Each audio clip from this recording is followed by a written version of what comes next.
On peut vraiment faire ça en ergothérapie? Bien sûr, totalement. Adapt Aube est un établissement spécifique pour favoriser la réinsertion professionnelle de personnes en situation de handicap. Ce sont des personnes qui nous sont orientées par la MDPH suite à une reconnaissance en qualité de travailleur handicapé. C'est suite par exemple à soit une maladie chronique invalidante, soit à un accident du travail malheureusement qui a entraîné du coup une inaptitude au poste et qui nécessite une réorientation.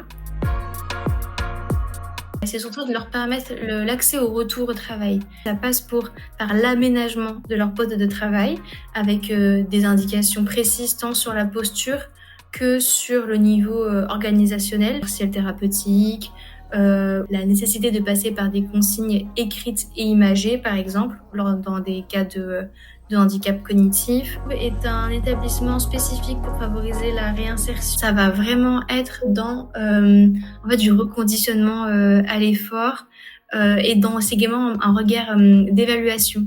Par exemple, on a quand même beaucoup de personnes qui se réorientent vers des postes de conditionnement, par exemple, de mise en préparation, de mise en carton, qui nécessitent quand même des amplitudes et des sollicitations physiques assez importantes. Et du coup, le casque de réalité virtuelle se positionne en véritable outil thérapeutique pour permettre ce réentraînement soit du coup à l'effort ou réentraînement cognitif pour permettre l'activité professionnelle. En plus de mon poste actuel, je réalise des contrats de vacation avec l'école d'ergothérapie de Nancy. J'accompagne du coup les 3e années, donc les futurs diplômés là dans quelques mois, dans le cadre de travaux dirigés sur le rôle de l'ergothérapeute en EHPAD. Et c'est dans ce cadre-là que du coup je leur ai présenté le casque Ability. C'est eux du coup qui ont été mis en situation écologique, qui se sont vraiment mis du coup à la place des patients. Et c'est là qu'on a le meilleur regard pour monter notre projet d'intervention.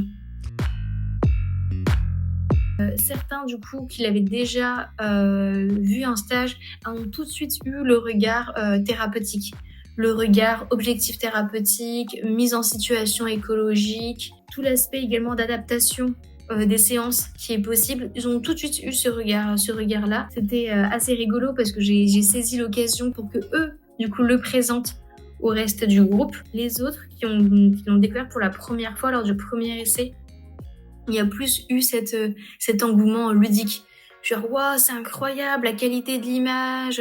En plus, on peut interagir comme un peu avec l'environnement, dans le sens où dans le petit potager, on peut donner la pomme au poney. Il y a eu d'abord cet aspect de découverte et j'ai envie de dire de regard insouciant, quoi, de vraiment épanouissement face à la technologie qu'offrait Ability. Mais c'est beaucoup de curiosité et parfois d'étonnement pour ceux qui ne l'ont pas du tout connu, en mode on peut vraiment faire ça en ergothérapie? Bien sûr, totalement. Le début de perte d'autonomie, c'est-à-dire que généralement on a quand même des JR 4-5 qui arrivent. Ce sont les personnes, on va dire, un peu cibles pour ça, où il y a quand même une capacité cognitive et les capacités motrices commencent à être en déclin, si je peux dire ça ainsi. Et après, j'aurais tendance à dire surtout dans la prévention des chutes. Du coup, on est immergé dans une salle de bain, on est immergé dans un salon et on doit identifier ce qui pourrait être risque de chute.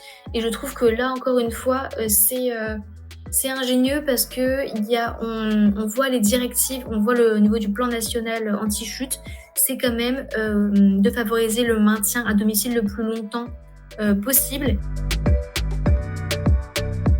Et on voit que c'est compliqué pour les personnes de venir aménager leur domicile parce que du coup, ce sont les effets personnels qu'on va venir déplacer et leurs repères. Et peut-être que du coup, par le biais d'activités et d'exercices comme ça peut préparer la réflexion d'aménagement de leur propre domicile. Il y a des ergothérapeutes qui interviennent par exemple pour des mutuelles, pour faire de la sensibilisation auprès des personnes en début de perte d'autonomie. Et c'est là encore une fois que Ability se démarque et intervient à ce moment-là. Plusieurs patients suite à une maladie chronique ou à un accident du travail, du coup, ont peur du mouvement et ont entendu divers discours variés dans le sens, soit c'était l'économie du dos où il fallait du coup garder le dos bien droit, plier les jambes, ou ils ont eu un discours où le but c'était de bouger, bouger, bouger. On sait que maintenant les directives de santé sont en faveur du mouvement, mais ils sont encore assez craintifs de cela. Pour du coup se rendre compte qu'ils sont capables de bouger, qu'ils sont capables de réaliser certains gestes, des séances de réentraînement à l'effort avec l'utilisation du casque réalité virtuelle grâce à l'immersion dans un autre environnement leur permettrait de vaincre leur kinésiophobie. Avec leur autorisation, je les ai filmés. Je leur ai filmé du coup en réalisant une activité analytique de cubes à venir mettre sur une étagère. Et on voyait que du coup ils étaient bloqués par exemple à la 4e étagère. Ensuite, on les mettait en situation avec le casque de réalité virtuelle. On faisait l'activité Luciole, par exemple, enfin forêt enchantée.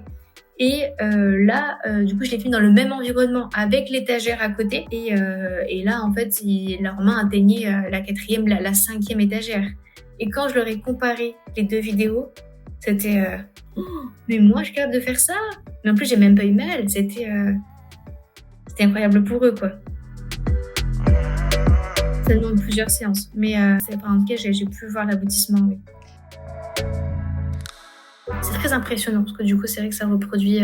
vraiment, les caméras sont très précises et c'est vraiment l'environnement qui nous entoure qui est représenté et on voit très bien tous les mouvements, voire même les mimiques faciales des personnes qui nous entourent.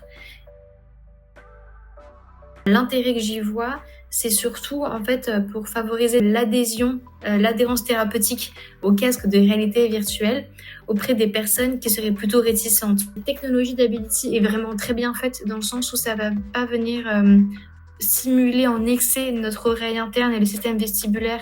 Donc on est moins confronté à toutes les limites de la VR qui peuvent être d'avoir par exemple une sensation de mal de transport, de vertige, de nausée. C'est quelque chose qu'on rencontre vraiment pas avec Ability, mais c'est la crainte de toute personne utilisant pour la première fois la réalité virtuelle. Et du coup, je pense qu'être en réalité mixte peut avoir ce côté rassurant aussi. Plus les exercices d'Ability seront basés sur la vie réelle et plus ils seront pertinents et plus ils engageront du coup l'engagement occupationnel de la personne. Totalement. Par exemple, dans l'activité potager, on a quand même cet aspect de... Il y a quand même l'arbre qui est en face de nous, on va cueillir. Vous voyez, c'est pas une activité analytique. C'est pas des cônes qu'on va venir empiler sur des bâtons. Ça a un sens, ça a un but, ça a un contexte. Également, ce qui est très appréciable avec Ability, c'est toutes les capacités de modulation et d'adaptation des activités. Parce que déjà, ça peut s'adapter aux capacités initiales du patient, mais également aux capacités qui vont s'améliorer, on l'espère, avec la rééducation. En tant qu'ergothérapeute, on intervient également beaucoup sur l'environnement, donc sur l'environnement architectural, matériel, au niveau d'un terme de mesure, et le fait que ce soit entièrement adaptable, ça nous permet de transposer après le virtuel dans le réel, dans l'acquis, quoi. Autant que ce soit pour les personnes en perte d'autonomie à domicile, tant pour les personnes qui, par exemple, qui sortent de rééducation. En fait, je trouve un véritable enjeu et intérêt autant dans les centres de rééducation, enfin autant en milieu institutionnel qu'à l'extérieur. Dans les services à domicile, en fait, on est souvent un peu bloqué en termes de moyens parce que on va pas se trimballer toute la salle d'ergo dans le coffre de la voiture, alors que le casque de réalité virtuelle est très compact et ne nécessite pas de branchement, de disposition particulière. Et c'est vraiment là que je trouve qu'il a toute sa place à jouer. Je suis convaincue de sa pertinence. Rien qu'en HAD, donc en hospitalisation à domicile, en sortie de centre de rééducation, pour maintenir les acquis. On remarque qu'il y a quand même souvent comme une rupture du parcours de soins. La personne retourne chez elle, retrouve ses habitudes, retrouve également ses rôles de la vie de tous les jours, son rôle de papa, retourne au travail, des choses comme ça. Et on remarque que du coup, il y a forcément une diminution de l'intérêt de maintenir les acquis qui sont récupérés en centre de rééducation. Et donc généralement, il y a pas forcément d'HAD qui se mettent derrière, ou alors quand ça a eu lieu, les outils sont moindres et là, Ability apporterait une réponse adaptée, quoi.